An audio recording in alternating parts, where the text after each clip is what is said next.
Dear brothers and sisters in the Lord, ప్రభునందు ప్రియమైన సహోదర సహోదరులారా, today is December 25. ఈ దినము డిసెంబర్ 25వ తారీఖు. We all know the whole world is celebrating the birth of Lord Jesus Christ. మనకందరికి తెలిసినట్లుగా ప్రపంచవ్యాప్తంగా అందరూ కూడా యేసుక్రీస్తు వారి యొక్క జన్మదినమును వారు జరుపుకుంటా ఉన్నారు. So whether you are celebrating or not, we are wishing you happy Christmas. మీరు దాన్ని జరుపుకుంటా ఉన్నా జరుపుకోకపోయినా కూడా మీకు అందరికి కూడా యేసుక్రీస్తు వారి యొక్క జన్మదిన శుభాకాంక్షలు. And many people, in general they will question, సాధారణంగా చాలా మంది ప్రశ్నిస్తూ ఉంటారు, how can you prove that Lord Jesus Christ was born on December 25th? యేసుక్రీస్తు వారు ఏ రీతిగా ఆయన 25వ తారీఖు డిసెంబర్ దినాన ఆయన జన్మించినాడని అడుగుతా ఉంటారు. Many people will question. చాలా మంది ఈ రీతిగా ప్రశ్నిస్తూ ఉంటారు. There is no 100% guarantee. దానికి 100% ఖచ్చితంగా చెప్పలేము. We are not bothered about the time of his birth. We are bothered about the fact of his birth. మనము ఆయన ఏ సమయంలో జన్మించినాడో దాని గురించి అంత పట్టింపు మనం కలిగిలేము, కానీ ఆయన జన్మించినటువంటి ఒక సమయాన్ని బట్టి మనం పట్టింపు కలిగి ఉన్నాం. Okay, December 25th he is not born. Then you tell on what date he is born. December 25వ తారీఖు ఆయన జన్మించలేదు. సరే, అయితే ఆయన ఏ దినాన జన్మించినాడు నీవు చెప్పు. So the fact is he is born. వాస్తవం ఏంటంటే ఆయన జన్మించినాడు. So we are more interested in his birth more than the date of his birth. మనము ఆయన యొక్క జననంపై ఎక్కువ ఆ యొక్క ప్రాముఖ్యతను కలిగి ఉన్నాం, ఆయన యొక్క పుట్టినటువంటి తేదీ కంటే కూడా. So he came to this world to save sinners like you and me. ఆయన నీ వంటి నా వంటి పాపులను రక్షించడానికి ఆయన లోకంలోనికి దిగి వచ్చాడు. Even there is a small proof also. దాని కొరకే ఒక చిన్న రుజువు కూడా ఉంది. There is one man by name Dennis the Little in the 6th century BC.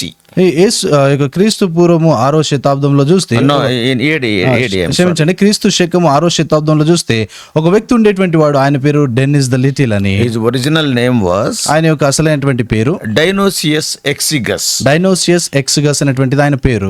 The present Romania, like that he was born. ప్రస్తుతం ఉన్నటువంటి రొమేనియా లాంటి ఆ స్థలంలో ఆయన జన్మించాడు. But he was shifted to Rome. ఆయన తర్వాత రోమాకు తర్వాత వెళ్ళాడు. Around 470 AD he is born. క్రీస్తు శకము 470 సంవత్సరం సమయంలో ఆయన పుట్టాడు. He is a monk.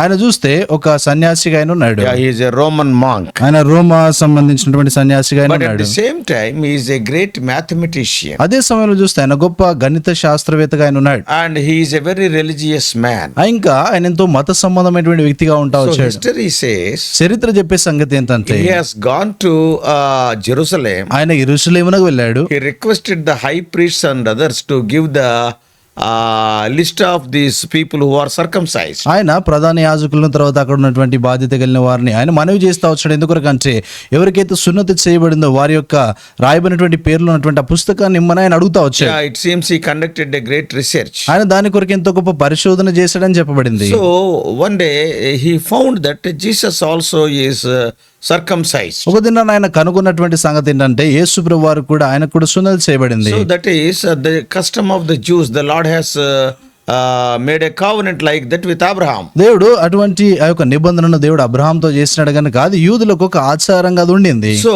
the day Lord Jesus Christ was circumcised, యేసు ప్రభువు వారు సున్నతి చేయబడినటువంటి ఆ దినాన, and he started, that is, it is AD. అది వెనక అక్కడ నుండి చూస్తే అది క్రీస్తు శకముగా పిలువబడింది. It is known as Anno Domini. యానో డొమిని అని పిలుస్తా ఉంటారు. So he is the one who introduced AD. ఆయనే ఈ యొక్క క్రీస్తు శకము అనేటువంటి దాన్ని కనుగొన్నటువంటి వాడు. That is Dennis the Little. ఆ డెన్నిస్ ద లిటిల్ అనేటువంటి ఆ వ్యక్తి. And he has found that Lord Jesus Christ was also circumcised, and from that day this AD started according to him. యేసుక్రీస్తు వారు ఆ యొక్క సున్నతి చేయబడినటువంటి ఆ యొక్క దినము నుండి ఆయన ప్రకారం చూస్తే ఈ క్రీస్తు శకము అనేటువంటిది ఆరంభించబడింది. We all know on the 8th day the Jewish male children are circumcised physically. మనకందరికి కూడా తెలిసినట్లుగా ఈ యొక్క యూదుల యొక్క పిల్లలు భౌతికంగా చూస్తే, మగపురు పిల్లలకు చూస్తే భౌతికంగా 8వ దినాన వారికి సున్నతి చేస్తారు. So from that day onwards he counted 8 days back. That is what the history says. చరిత్ర చెప్పేటువంటి సంగతి ఏంటంటే ఆ దినం మొదలుకొని వెనకకు ఆయన 8 దినములు లెక్కించాడు. So that is December 25th he has proved that Lord Jesus Christ was born on December 25th. దాని యొక్క అర్థం ఏంటంటే ఎందుకంటే డిసెంబర్ 25వ తారీఖు తేదీగా వచ్చింది కనుక ఆ దినానే యేసుక్రీస్తు వారు జన్మించినారని చెప్పారు. Yeah, if you want to know more about that history, ఆ చరిత్రను గురించి ఇంకా మీరు అధికంగా తెలుసుకోవాలంటే even in the Google you can type Dennis the Little and you can get the information. గూగుల్లో మీరు డెన్నిస్ ద లిటిల్ అనేటువంటి ఆ యొక్క పేరు టైప్ చేసినప్పుడు మీకు దాని గురించిన సమాచారం తెలియజేయబడుతుంది. Whether he is right or wrong. ఆయన సరియా సరికాదా But one అనేటువంటిది. thing is, ఒక విషయం ఏంటంటే Jesus Christ was born in this world as a babe in Bethlehem. యేసుక్రీస్తు వారి లోకంలో ఒక శిశువుగా ఆయన జన్మించినాడు. It is December 25th or 24th or whatever it may be. The fact is more important. అది డిసెంబర్ 24 అయినా డిసెంబర్ 25 అన్నది ఏమాత్రం విషయం కాదు కానీ వాస్తవ్యం అన్నటువంటి సంగతి అది ప్రాముఖ్యమైంది. So anyhow, happy Christmas to all of you. ఏదో రీతిగా మీకు అందరికి కూడా క్రిస్మస్ శుభాకాంక్షలు. So today's verse for our meditation is taken from Luke's Gospel 135. ఈ దినము మన ధ్యానం కొరకై తీసుకున్నటువంటి వచనము లూకా సువార్త 1వ అధ్యాయం 35వ వచనము. The holy thing which shall be born of these shall be called the Son of God. పుట్టబో శిశువు పరిశుద్ధుడై దేవుని కుమారుడు అనబడును. In this verse, as we know, the angel Gabriel responds to Mary's question.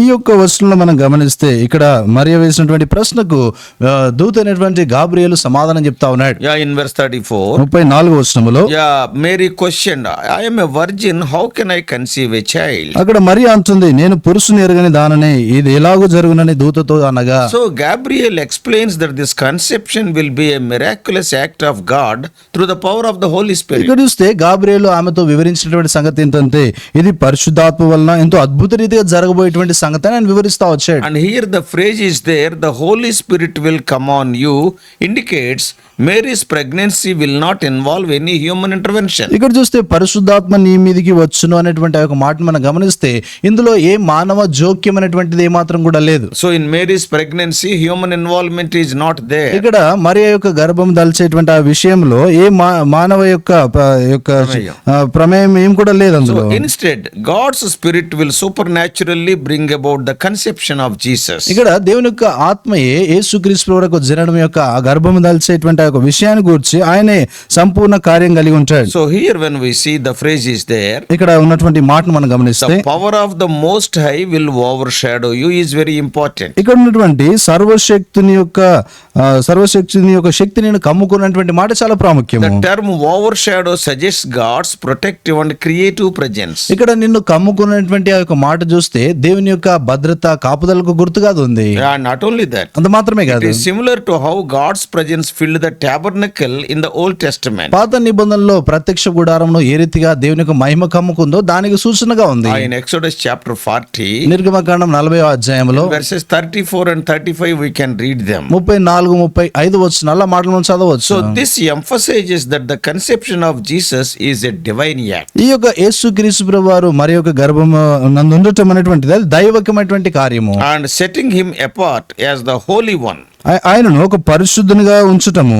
And not only that, అంత మాత్రమే కాదు, identifying him as the Son of God. ఆయనను దేవుని కుమారునిగా గుర్తించుట. So Jesus' holiness refers to his sinlessness. యేసుక్రీస్తు వారి యొక్క పరిశుద్ధత అది దేవుని యొక్క పాపం లేనటువంటి స్థితిని తెలియజేస్తా And ఉంది. his unique role as God's chosen savior of the world. ఈ లోకానికి దేవుడు ఏర్పరచుకున్నటువంటి రక్షకునిగా, ఏకైక రక్షకునిగా దేవుని యొక్క అసమానత్వం తెలియజేయబడుతుంది. And the Jewish people were familiar with the idea of God's Spirit being involved in significant events. ఈ యొక్క దేవుని యొక్క యూదుల జీవితాల్లో చూస్తే ప్రాముఖ్యమైనటువంటి సంగతుల్లో దేవుని యొక్క అధికారం, ఆయన యొక్క శక్తి, Spirit, దేవుని యొక్క ఆత్మ యొక్క కార్యం ఏంటి వారికి తెలుసు. God's Spirit was involved in so many significant events. యూదుల యొక్క జీవితాల్లో ఉన్నటువంటి అనేకమైన ప్రాముఖ్యమైనటువంటి విషయాల్లో దేవుని యొక్క ఆత్మ ఉంటా వచ్చింది. In the Old Testament, పాత నిబంధనలో the Holy Spirit came upon individuals to empower them for specific tasks. కొన్ని నిర్దిష్టమైనటువంటి పనుల కొరకే పరిశుద్ధాత్ముడు ఆయా వ్యక్తుల మీదకి దిగి వచ్చేటువంటి వాడు. For example, to lead the Israel in Judges 6:34. ఉదాహరణకు చూస్తే ఇశ్రాయేల్ నడిపించడానికి ఈ యొక్క న్యాయాధిపతులు 6:24లో 34లో చూస్తే దేవుని ప్రజలు నడిపించడానికి ఆత్మ దిగి వచ్చింది. And also the Spirit of God came down while at the time of prophesying 1 Samuel 10:10. మొదటి సమూయేలు గ్రంథం 10వ అధ్యాయం 10వ వచనం చూస్తే ప్రవచించేటువంటి ఆ యొక్క సమయంలో కూడా దేవుని యొక్క పరిశుద్ధాత్మ దిగి వచ్చింది. However, what Gabriel describes here is unprecedented. Never happened earlier. ఇక్కడ చూస్తే గాబ్రియేలు వివరించేటువంటి ఒక సంగతి మునుపెన్నడు జరగనటువంటి సంగతి. God's Spirit would not just empower someone temporarily. దేవుని యొక్క పరిశుద్ధాత్మ చూస్తే కొంత మట్టుకు అంటే తాత్కాలికంగా వారిని శక్తివంతులుగా చేయటం మాత్రమే But కాకుండా it would cause a miraculous birth resulting the incarnation of God himself. అది చూస్తే ఇంకా అద్భుతమైన జననం అంటే యేసుక్రీస్తు వారు శరీరధారి అయి ఈ లోకానికి వచ్చేటువంటి అద్భుతమైన జననాన్ని గురించి చెప్తా ఉన్నాడు. Another word is used here, most high. ఇక్కడ చూస్తే ఇంకొక మాట రాయబడింది ఏంటంటే సర్వోన్నతుడు It was అనేటువంటిది. commonly used in Jewish writings to refer to God's supreme authority over all creation. ఈ యొక్క సృష్టి అంతటిపై ఉన్నటువంటి దేవుని యొక్క ఉన్నతమైన అధికారాన్ని తెలియచేయటానికి ఈ సర్వోన్నతుడైనటువంటి పదాన్ని యూదులు వాడుతూ ఉంటారు. By using this term, ఈ మాట వాడటం ద్వారా Gabriel is emphasizing that the same God who created the world and led Israel ఈ యొక్క దేవుడే లోకమంతటిని సృష్టించి ఇశ్రాయేల్ నడిపించినటువంటి ఆ దేవుడే and he is now directly intervening to bring about the birth of the Messiah. ఇప్పుడు నేరుగా మెస్సయ్య యొక్క జననాన్ని తీసుకుని ఈ భూమి మీదకి తీసుకొని రావటానికి ఆయనే జోక్యం చేసుకుంటా ఉన్నటువంటి సంగతిని తెలియజేస్తా So the ఉన్నాడు. description of Jesus here, the Son of God, it is very significant. ఇక్కడ దేవుని కుమారుడు యేసుక్రీస్తు వారిని గురించి ఈయన దేవుని కుమారుడు అనేటువంటి ఈ మాట చాలా ప్రాముఖ్యమైంది. Because it points to his divine identity. అది ఆయన దైవికమైనటువంటి గుర్తింపును తెలియజేస్తా ఉంది. And also it fulfills Old Testament prophecies ఇంకను about the coming of a Savior. ఈ యొక్క రక్షకుడు వచ్చేటువంటి దాని గురించిన పాత నిబంధన ప్రవచనాలకు అది నెరవేర్పుగా ఉంది. So this verse teaches the essential Christian doctrine of the virgin birth. ఈ యొక్క కన్యక గర్భాన్ని గురించినటువంటి అవసరమైన ఆ యొక్క బోధన గురించి ఇది విషయాన్ని తెలియజేస్తా ఉంది. So it is central to understand who Jesus is. యేసుక్రీస్తు వారు ఎవరు అనేటువంటి సంగతిని అర్థం చేసుకోవటానికి ఇదే మూలము. So Jesus' conception by the Holy Spirit means that he is both fully God and he is fully human. యేసుక్రీస్తు వారు పరిశుద్ధాత్మ ద్వారా గర్భం చేయబడటం అంటే ఆయన సంపూర్ణంగా దేవుడై ఉన్నాడు, సంపూర్ణంగా మానవుడై ఉన్నాడు. His divine origin makes him holy and sinless. ఆయన దైవికమైనటువంటి ఆ మూల విషయం చూస్తే అది ఆయన పాపం లేనటువంటి వాడుగా పరిశుద్ధునిగా So తెలియజేస్తుంది. he is unlike all the other human beings. ఆయన ఇంకా ఇతర మానవుల వంటి వాడు కాదు. And his humanity on the other hand enables him to represent us, and he is our perfect substitute in atoning for sin. ఇంకొక వైపు చూస్తే ఆయన మానవుడిగా ఉండటం అనేటువంటిది మన కొరకే మన పాపమునకు ప్రతినిధిగా మన పాపానికి ప్రాయశ్చిత్తము చేయటానికి ఆయన దిగి వచ్చినటువంటి వాడుగా So the ఉన్నాడు. virgin birth also highlights the fact that salvation is entirely a work of God. ఈ యొక్క కన్యక గర్భము ధరించడం కుమారుని కనటం అనేటువంటిది ఇది సంపూర్ణంగా పరిశుద్ధాత్మ యొక్క కార్యమై ఉంది. Humanity could not produce its own savior. ఈ యొక్క మానవులు చూస్తే తమంతట తామే ఒక రక్షకుని వారు కలగజేసుకోలేదు. Through human effort you cannot produce a savior. ఈ యొక్క మానవ ప్రయత్నము ద్వారా నువ్వు రక్షకుని పుట్టించలేవు. Only God could bring about the birth of the one who would redeem the world. ఈ లోకాన్ని విమోచించగలిగేటువంటి ఆయన యొక్క జననాన్ని దేవుడు మాత్రమే చేయగలడు. So this reinforces the truth that salvation is a gift of grace, not something we earn. ఇది ఏమి తెలియజేస్తా ఉందంటే ఈ యొక్క రక్షణ అనేటువంటిది కేవలం కృప ద్వారా మాత్రమే కానీ ఇంకా వేరే ఏ సంగతుల ద్వారా కూడా కలగదు. Additionally, the reference to the Holy Spirit shows that Trinity is fully involved in the plan of salvation. ఇంకా మనకు అధికంగా తెలియచేయబడుతున్నటువంటి సంగతి ఏంటంటే మన యొక్క రక్షణలో ఈ త్రిత్వం యొక్క కార్యం అనేటువంటిది సంపూర్ణంగా ఉంది. Yeah, Father, Son and the Holy Spirit. తండ్రి కుమార పరిశుద్ధాత్మని కార్యము. Father sends the Son తండ్రి కుమారుని పంపించాడు. and the Holy Spirit brings about his conception. పరిశుద్ధాత్ముడు చూస్తే ఆయన గర్భం చేయబడినట్లుగా ఆయన చూస్తా వచ్చాడు. And this collaborative work of the Trinity underscores the unity and the purpose of God in redeeming the humanity. ఈ యొక్క మానవులు రక్షించుట దాని విషయమైనటువంటి ఈ త్రిత్వం యొక్క కార్యం ముగ్గురు కలిసి చేసినటువంటి కార్యం ఇందులో కనబడతా So ఉంది. Luke's writing in this passage is very rich and meaningful. లూకా రాసినటువంటి ఈ యొక్క భాగాన్ని మనం గమనిస్తే అదెంతో ఐశ్వర్యవంతమైనదిగా అదెంతో గొప్పదిగా ఉంది. And it is meaningful and carefully crafted to convey both miraculous and the theological significance of Jesus' birth. ఈ యొక్క మాటలు చూస్తే అదెంతో అద్భుత రీతిగా ఉన్నటువంటి మాటలు తర్వాత ఇంకా దేవుని గూర్చినటువంటి మాటలుగా రాయబడతా వచ్చినాయి. So the phrase the power of the Most High will overshadow you.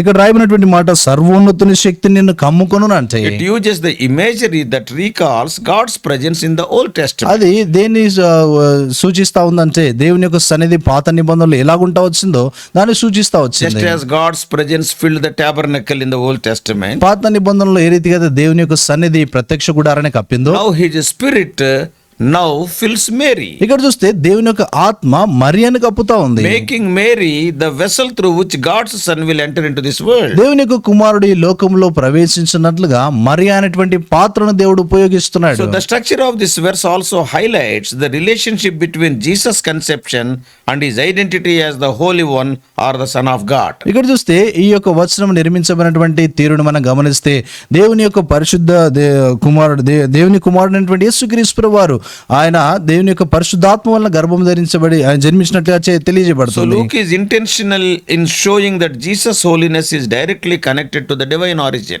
ఇక్కడ చూస్తే లూకా నేరుగా చెప్తా ఉన్నటువంటి సంగతి ఏంటంటే యేసు ప్రభు వారి యొక్క జననము అది నేరుగా Holiness is directly connected to the divine origin. ఇది యేసుక్రీస్తు వారి యొక్క పరిశుద్ధత అది నేరుగా దేవుని యొద్ద వచ్చినటువంటి సూచన ఉన్నటువంటి సంగతిగా ఉంది. So this sets him apart from all other humans. ఇది ఇంకా మిగిలినటువంటి మానవులందరినీ కూడా ఆయనను వేరు చేస్తున్నటువంటి And సంగతి. it emphasizes his role as the savior. ఆయన రక్షకుడుగా ఆయన యొక్క పాత్రను తెలియజేస్తా ఉంది. So for Christians today, ఈ దినటువంటి క్రైస్తవులకు this verse is a reminder that God's power is not limited by human understanding or natural laws. దేవుని యొక్క శక్తి అనేటువంటిది సహజ సిద్ధంగా ఉన్నటువంటి నియమ నిబంధనలకు తర్వాత మానవుని యొక్క మేధస్సుకు అది ఏమాత్రం కూడా హద్దుపరచబడింది కాదు. Just as God miraculously brought about the birth of Jesus, దేవుడు ఏ రీతిగా అయితే యేసుక్రీస్తు వారి యొక్క జననమును ఎంతో అద్భుత రీతిగా జరిగించినాడు, He can work in our lives in the ways that defy human expectations in His own way.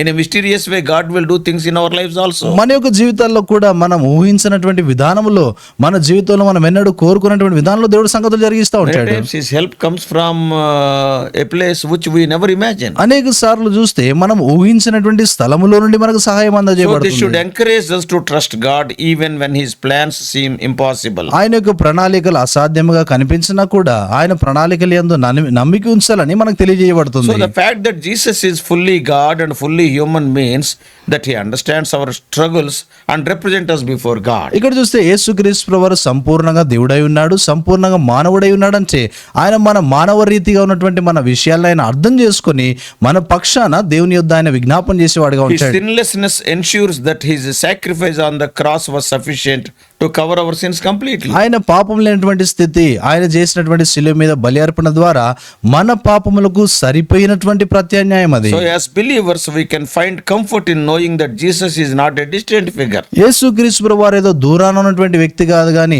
ఆయన మనకు ఎంతో సమీపంగా ఉన్నవాడని ఆ మాటను బట్టి మనం ఎంతో ఆదరణ పొందుతాం. Yeah, He is both our savior and our compassionate advocate. ఆయన మన యొక్క రక్షకుడు, తిరిగి మన పైన ఎంతో దయ చూపించేటువంటి ఉత్తరవాదిగా ఆయన ఉన్నాడు. So this verse also challenges us to live holy lives following the example of Jesus. ఈ యొక్క వచనము యేసుక్రీస్తు ప్రభువారిని మాదిరిగా ఉంచుకొని మనము పరిశుద్ధమైన జీవితాన్ని జీవించడానికి మనకు సహాయపడుతుంది. Just as Jesus was set apart for God's purposes, ఏ రీతిగా అయితే యేసుక్రీస్తు ప్రభువారు దేవుని యొక్క ఉద్దేశాల కొరకే ప్రకటించబడ్డాడు, ప్రత్యేకించబడ్డాడు, we are called to be holy and live in obedience to God's will. మనము కూడా పరిశుద్ధులుగా ఉండటానికి పిలువబడ్డాము, తిరిగి దేవుని యొక్క చిత్తానికి విధేయత చూపించిన వారంగా జీవించాలని పిలువబడ్డాము. God's love is shown in His decision to send His Son into the world to save us. మనను రక్షించడానికి దేవుని కుమారుని లోకాన్ని పంపించడం ద్వారా దేవుని ప్రేమ మన పక్షాన తెలియజేయబడింది. And the virgin birth is an act of love. ఈ కన్యక గర్భాన్ని జన్మించడం అనేటువంటిది అది ప్రేమ ద్వారా జరిగినటువంటి కార్యం. Because it represents God's desire to be with us and redeem us. అది దేవుడు మనతో కూడా ఉండి మనల్ని విమోచించాలనేటువంటి దేవుని కోరికను తెలియజేస్తా ఉంది. God did not leave humanity to face the consequences of sin on its own. దేవుడు మానవులను పాపం ద్వారా వచ్చేటువంటి పరిణామాలు ఎదుర్కోవాలని ఆయన విడిచిపెట్టలేదు. He intervened in a miraculous way to bring about our salvation. ఆయన అద్భుత రీతిగా ఆ యొక్క మనకు రక్షణ ఇవ్వడానికి ఆయన జోక్యం చేసుకున్నాడు. God's love is also evident in the way he chose Mary, a humble and faithful woman. నీ యొక్క దేవుడు మరియను ఏర్పరచుకుంటలో అంటే ఆమె ఎంతో దీనురాలు ఎంతో దీనత్వం కలిగినటువంటి స్త్రీని ఏర్పరచుకున్నట్లో కూడా దేవుని ప్రేమ కనబడుతుంది. God made Mary a part of God's plan. దేవుడు మరియను దేవుని యొక్క ప్రణాళికలో ఒక భాగంగా చేశాడు. So this shows that God's love reaches ordinary people and he delights in using those who are willing to trust him. ఇది ఏం సూచిస్తా ఉందంటే దేవుడు సామాన్యులను కూడా ఆయన దర్శించేటువంటి వాడుగా ఉంటాడు. ఎందుకంటే ఆయన సామాన్యులైనటువంటి వారిని దర్శించి వారి జీవితాల కార్యం జరిగించేవాడుగా He ఉన్నాడు. delights to using them who are willing to trust him. ఎవరైతే ఆయన యందు నమ్మిక ఉంచడానికి ఇష్టపడతారో వారిని వాడుకోవటానికి కూడా ఆయన ఇష్టపడుతున్నాడు. Today you may be a poor person. ఇది నాకు నువ్వు ఎంతో పేదవాడు You కావచ్చు, may be like Mary. నువ్వు మరి వలే ఉండొచ్చు. Yeah, God is willing to use you also if you trust him. నువ్వు ఆయన యందు నమ్మిక ఉంచితే దేవుడు ఆయన నిన్ను వాడుకోవటానికి కూడా సిద్ధంగా ఉన్నాడు. This verse directly points to the identity and mission of Jesus. ఈ యొక్క వచనము నేరుగా దేవుని యేసుక్రీస్తు వారి యొక్క గుర్తింపు తర్వాత ఆయన యొక్క కర్తవ్యాన్ని తెలియజేస్తా So ఉంది. his conception by the Holy Spirit establishes him as the Son of God. ఆయన పరిశుద్ధాత్మల ద్వారా జన్మించటం అనేటువంటిది దేవుని యొక్క ప్రణాళికను తెలియజేస్తా ఉంది. Yeah, his conception by the Holy Spirit establishes him as the Son of God. ఈ యొక్క దేవుని పరిశుద్ధాత్మ ద్వారా జన్మించడం అనేటువంటిది చూస్తే అది దేవుని యొక్క కార్యమై ఉంటా ఉంది. He establishes him as the Son of క్షమించండి, God. ఆయన దేవుని కుమారుడుగా దాన్ని స్థిరపరుస్తా ఉంది. And the Holy One who would live a sinless life in the future. ఆయన భవిష్యత్తులో చూస్తే పాపం లేనటువంటి వాడుగా ఆయన జీవిస్తాడు. The holiness is essential to his role. ఆయన యొక్క పాత్రకు చూస్తే పరిశుద్ధత అనేటువంటిది అది ఎంతో అవసరమైనటువంటి Without సంగతి. holiness he cannot be a savior because only a sinless sacrifice could atone for the sins of humanity. ఎందుకంటే ఈ యొక్క పాపము లేకుండా మాత్రమే ఆయన ఈ లోకానికి రక్షకుడుగా ఆయన ఉండగలడు. And a sinless sacrifice could atone for the sins of humanity. ఈ పాపం లేనటువంటి ఆ యొక్క ప్రాయశ్చిత్తం మాత్రమే మానవుల యొక్క పాపానికి ప్రాయశ్చిత్తం కలుగజేస్తుంది. So here the reference to the Holy Spirit also highlights Jesus' divine authority. ఇక్కడ చూస్తే పరిశుద్ధాత్ముడు అనేటువంటి ఒక మాట చూస్తే అది దైవికమైన అధికారాన్ని సూచిస్తా ఉంది. Throughout the life of Jesus, యేసు ప్రభువు వారి జీవితం అంతా కూడా he would be empowered by the Spirit to perform miracles ఆయన అద్భుతాలు చేయటానికి పరిశుద్ధాత్మ చేత నింపబడి ఉంటాడు. and to teach with authority అధికారంతో and బోధించటానికి ultimately accomplish the work of redemption. చివరికి విమోచన కార్యము జరిగించటానికి The same Spirit who brought about his conception will guide and sustain him throughout his earthly ministry. ఈ యొక్క పరిశుద్ధాత్ముడే ఏ రీతిగా అయితే ఆయన గర్భం ధరించి ఈ లోకంలో మరియ గర్భం నందు జన్మించి లోకంలో ఏ రీతిగా అయితే వచ్చినాడో ఆ రీతిగానే లోక సంబంధమైన పరిచర్య అంతట్లో కూడా పరిశుద్ధాత్ముడు ఆయనకు సహాయపడుతూ వచ్చాడు. The whole world is celebrating the birth of Jesus. ఈ దినాన లోకమంతా కూడా యేసు ప్రభు వారి యొక్క జననాన్ని జరుపుకుంటా Some ఉంది. people are busy in cooking, చాలా మంది వంటలు చేయటంలో బిజీ or ఉన్నారు. in eating and drinking. కొద్దిమంది తినటం త్రాగటం, Some people are joyful having a new clothes. కొద్దిమంది కొత్త వస్త్రాలు ధరించట్లో సంతోషిస్తున్నారు. Some people are wishing and sending greeting cards. కొద్దిమంది ఒకరికొకరు గ్రీటింగ్ కార్డ్స్ పంపించుకుంటూ Or సంతోషిస్తున్నారు. some people are sending gifts also to others. కొద్దిమంది ఇతరులకు బహుమానాలు పంపించుకుంటున్నారు. Do you know one thing? అది మీకు సంగతి తెలుసా? See, Lord Jesus Christ is born in the world 2000 years ago. It is a historical fact. యేసుక్రీస్తు వారు 2000 సంవత్సరాల కిందట ఆయన ఈ లోకంలో జన్మించినాడు అనేటువంటి ఆ సంగతి చరిత్రాత్మకమైనటువంటి వాస్తవమై ఉంది. Whatever may be the date, ఆ దినం ఏదైనా కూడా but he was born in this world. ఆయన ఈ లోకంలో జన్మించినాడు. But do you know one thing? అది మీకు సంగతి తెలుసా? Though he was born in this world 1,000 times, it is of no use if he is not born in your life. ఈ లోకంలో యేసు వారు 1000 సార్లు జన్మించినా అది ఏమాత్రం కూడా ఉపయోగంగా ఉండదు. కానీ నీ జీవితంలో జన్మించకుండా అది ఏమాత్రం ఉపయోగంగా ఉండదు. He must be born in your heart. ఆయన నీ హృదయంలో జన్మించాలి. You know what the Lord is telling in the Bible? బైబిల్లో దేవుడు ఏం చెప్తా ఉన్నాడు తెలుసా? My son, my daughter, give your heart to me. నా కుమారుడా నా కుమార్తె నీ హృదయం నాకు ఇవ్వు. I want to dwell in you. నీలో I నివసించగోరుతున్నాను. want to cleanse you from your sins. నీ పాపం నుండి కడగాలనుకుంటున్నాను. The purpose for which Lord Jesus Christ came to this world is to save you and me from our sins. యేసుక్రీస్తు వారు ఆయన ఈ లోకానికి వచ్చినటువంటి ఉద్దేశం ఏంటంటే నిన్ను నన్ను పాపం నుండి విడిపించడానికి ఆయన వచ్చాడు. If that has not taken place in your life, అది నీ జీవితంలో జరగకుండా ఉంటే whatever celebration you are involved in, it is only a one day celebration. నువ్వు ఏ రీతిగా పండగ జరుపుకుంటా ఉన్నా అది కేవలం ఒక దినానికి మాత్రమే ఉంటుంది. But if Jesus Christ is in your heart, by saving your sins, యేసుక్రీస్తు వారు నీ పాపముల నుండి నిన్ను రక్షించడం ద్వారా నీ హృదయమందు నివసిస్తే that celebration will be forever and ever. ఆ యొక్క పండగ జరుపుకునేటువంటి ఆ విధానం చూస్తే యుగయుగాలు ఉంటుంది. Lord Jesus Christ have not come to this world to give you one day's joy, but he came to this world to give you and me eternal joy. యేసుక్రీస్తు వారు నీకు ఒక దినం సంతోషాన్ని ఇవ్వటానికి రాలేదు గాని నిత్య సంతోషాన్ని ఇవ్వటానికి ఆయన వచ్చాడు. So this morning hour, ఈ ఉదయకాల సమయంలో turn to Lord Jesus. యేసు వారి వైపు తిరుగు. Oh Jesus, you have come to this world. యేసు వారు ఈ లోకానికి వచ్చావు. With a purpose you have come. నువ్వు ఒక ఉద్దేశంతో వచ్చినావు. To save sinners like me. నాలాంటి పాపులను Lord, రక్షించడానికి. come into my heart. ప్రభువా నా హృదయంలోనికి రా. Not only was born, but you lived for 33.5 years approximately, and you went to the cross and died and rose again. ప్రభువా నువ్వు జన్మించడం మాత్రమే కాకుండా సుమారుగా 33.5 సంవత్సరాలు జీవించి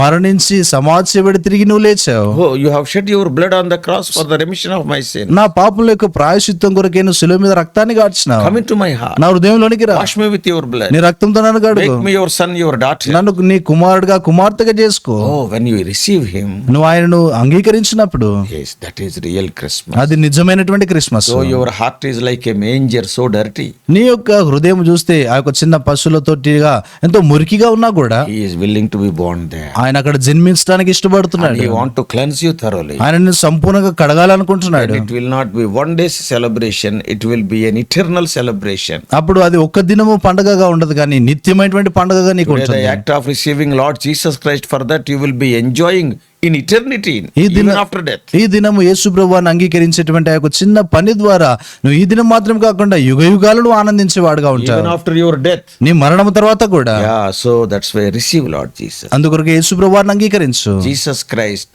is born in this world, it is history. యేసుక్రీస్తు వారి లోకంలో జన్మించాడు అనేటువంటిది అది చరిత్ర. It is a historical fact. అది చరిత్రాత్మకమైనటువంటి వాస్తవము. Jesus Christ being born in your life, in your heart, that is salvation. యేసుక్రీస్తు వారు నీ జీవితంలో నీ లోపల ఆయన జన్మించడం అనేటువంటిది రక్షణ. Oh, receive him. ఆయనను అంగీకరించు. May God help you to receive Lord Jesus Christ. So far, if you have not received him, and make this a celebration as an eternal celebration. నువ్వు ఇంత మటుకు యేసు ప్రభువుని అంగీకరించుకుంటూ ఉంటే ఆయన నీ జీవితంలో అంగీకరించినట్లుగా దేవుడు నీకు సహాయపడును గాక. తద్వారా నువ్వు ఈ యొక్క సంతోషాన్ని నిత్యమైనటువంటి సంతోషాన్ని పొందుదువు.